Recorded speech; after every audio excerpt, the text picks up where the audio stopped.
Prif nod y fferm yw creu rhywle ble mae pobl gallu mynd I tyfu fel pobl.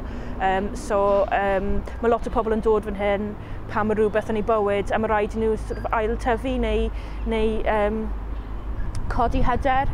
A maen nhw'n dod fan hyn a rhoi ei amser trwy gwirfoddoli a trwy hynny maen nhw'n dysgu sgiliau newydd, maen nhw'n codi ei hyder, maen nhw'n cael qualifications ac maen nhw'n creu lot o ffrindiau a trwy wneud hynny a rhoi rhywbeth nôl i'w gymuned mae pobl yn dechrau gwella a teimlo'n gwella a symud mlaen I cael swyddi a pethau felly, so mae'n gwych. Ar y fferm yma mae dyn ni anifeiliaid sy'n dod o Cymru fel arfer neu sy'n blidau pren. So mae dyn ni defaid Llanwenog sy'n dod o ardal Llanbedr, Pont Steffan.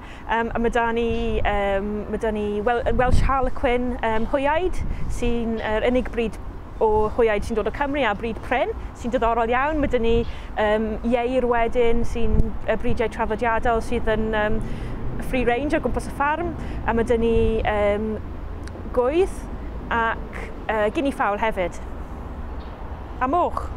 Bydd y grant o hanfod yn gwneud gwahaniaeth mawr I ni achos bydd yn gadael I ni edrych mewn I ffyrdd eraill o dod yn fwy canaladwy.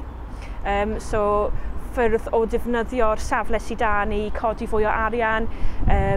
So bydd ni'n gobeithio edrych mewn I opsiynau fel rhedeg marchnadoedd fan hyn, rhedeg pethau gyfer pobl ifanc, creu fwy mas o'r bwyd sydd da ni, so falle chutneys a pickles a pethau felly. So troi pethau fydd yn falle mynd I wastraff mewn I arian I cadw'r prosiectau yma yn fyw.